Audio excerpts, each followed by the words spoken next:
Hi folks, Max from HighOnAndroid.com, where we get on Android every day. Today we'll be talking about the differences between the Exynos octa-core and the Qualcomm quad-core processors used on the Samsung Galaxy S4.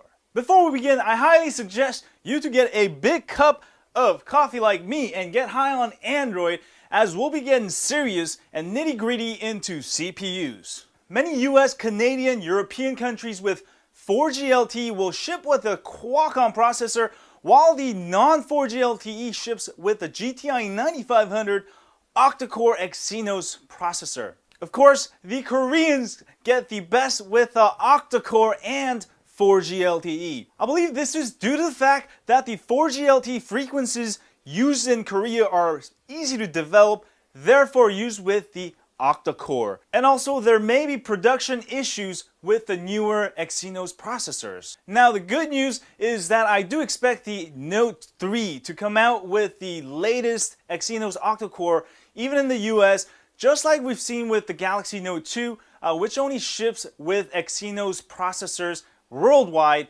with LTE support. Again, this is due to the timing of phones shipped, and unfortunately the Galaxy S4 ships right when production of Exynos octa-core for all countries may be impossible. And that's just my theory.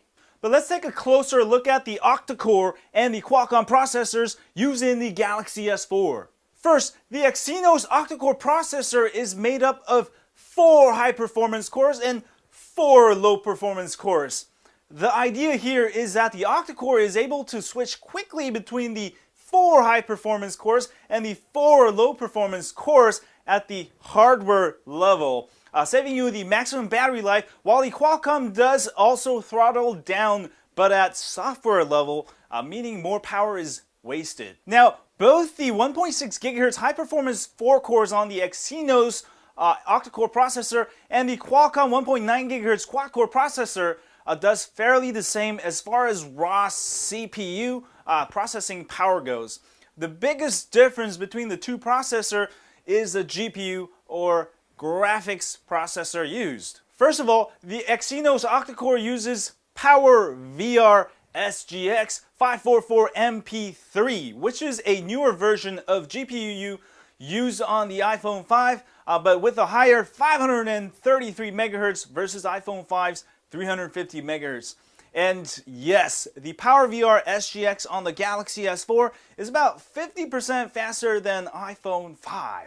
And it's a good time to switch from iPhone 5 to Galaxy S4. Now the Qualcomm uses the Adreno 320 GPU. I did a quadrant benchmarking test between the two processors, and the result was nearly identical. With Antutu, however, it clearly showed that the Exynos octa-core was faster by a whopping 25%. You can see a link to the test in the description below.